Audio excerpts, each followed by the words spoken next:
Hello and welcome to the online version of Art of the Automobile. My name is Ed Owen. I'm a local car enthusiast and one of the founders of Art of the Automobile Boston. We started Art of the Automobile in 2016 as an automotive fundraiser and an educational piece with Art Week, Massachusetts. It has now grown into a celebration of all things petrol. We share the field with tuner cars, race cars, collector cars, even lemon cars, to share what we're all enthusiastic about the hobby, and bringing it to the people in the public square as a free show. And we don't give out awards and we don't fight over half points. Today we're going to feature the 1911 Benz Victoria 50 horsepower. This is one of only 6 made and is rumored to be the only one left, with the coach built by Demarest. At the time I'm sure a lot of you know the history of Carl Benz is filed for his patent motor wagon in 1886, which changed the history of automobiles. So you got to figure this is a 1911. This is where Benz was really starting to roll. This was pre-merger, before Mercedes-Daimler merged with Benz in 1926. And in 1909, Benz came out with the Blitzen Benz and just scored the fastest car on the planet and would hold that title for at least another 10 years. So this Victoria is known as the Hayes Benz. It was Charles Melville Hayes, who was the president of the Grand Trunk Railroad of Canada. He was very involved in getting the Transcontinental Railroad in Canada. As a matter of fact, Melville, Saskatchewan is named after him. He ordered this car from Benz. Benz shipped the chassis to New York, and the coach builders built it, and he took delivery in 1911.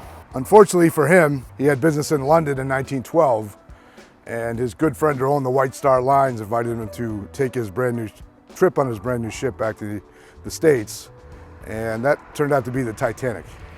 So he never made it. He went on with his wife, his 2 daughters. He helped his wife and 2 daughters off the ship, and he never made it past that.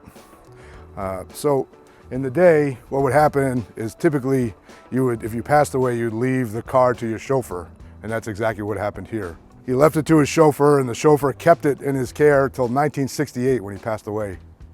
It changed a couple of hands from there, and it was restored a couple different times until it landed in the hands of Dom Ricardo. Dom Ricardo was the band leader for NBC Orchestra since the 30s and a big collector of Mercedes-Benz. And this car was so important to him in his collection that in his obituary in the LA Times, this car was mentioned. It's recently been purchased by a collector here in the Boston area, and we hope he has better luck than the first owner. So this vehicle is a little bit of an anomaly. It's been found in advertisements from the Benz company for the American market. Benz built the rolling chassis, shipped it to America, and then they used this company called A.T. Demarest to do the coach building.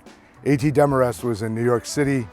They started in 1860 in New York City doing carriages, moved on to vehicles. They did a lot of vehicles for Simplex Crane. They did for Fiat. They did it for English Daimler, and of course, Benz and Company.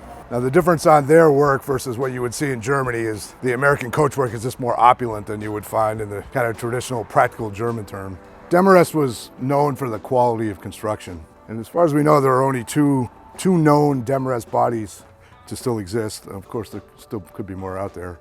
But the most high profile are the 1911 Victoria and a 1905 Panhard that resides in the Owlset Museum in Maine. So the chassis in this is a 127-inch chassis, and it's what the British call an inswept chassis, where the front of the chassis is tapered to help the steering. So on the suspension, you'll see these semi-ecliptic leaf springs, give it the heavy-duty suspension for the weight of this car, and the wheels are mounted on artillery wooden wheels.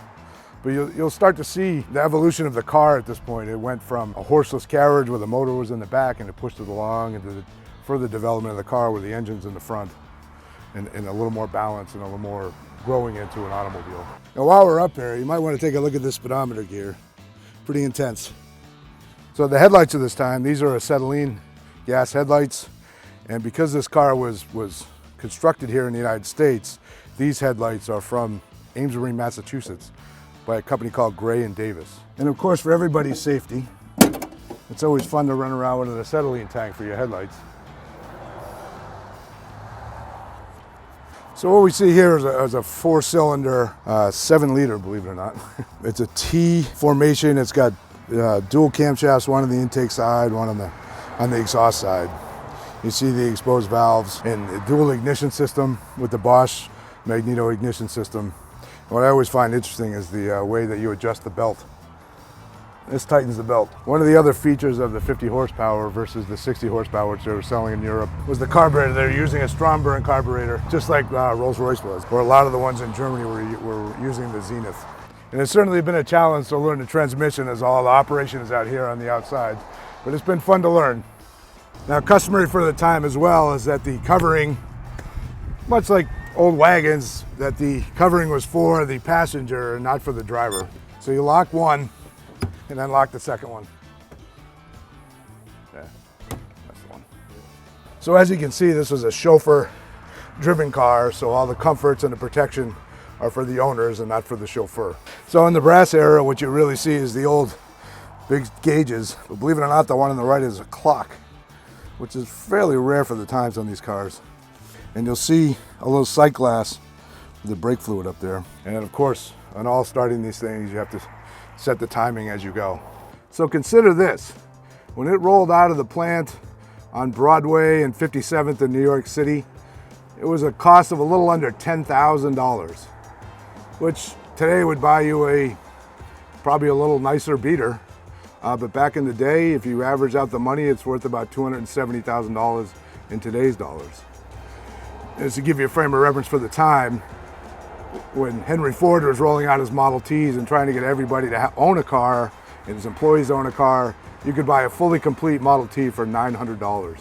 What's even more staggering is back in the day, in 1911, the average earner wage was $520 a year versus say 2019, where it's $48,000.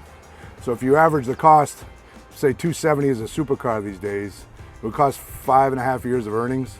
Back then, in 1911's earnings, it would have cost you 19.5 years of earnings to own this car. And you can kind of really get a feel there of why there are only 6 of these made. Well, that concludes our presentation on the 1911 Benz Vittoria 50 horsepower. We'd like to thank our sponsors, Haggerty Insurance, European Auto Solutions, and ClassicMotorcars.com for helping us with this and put it on for everybody to share. Until next time, we're going American. Thanks.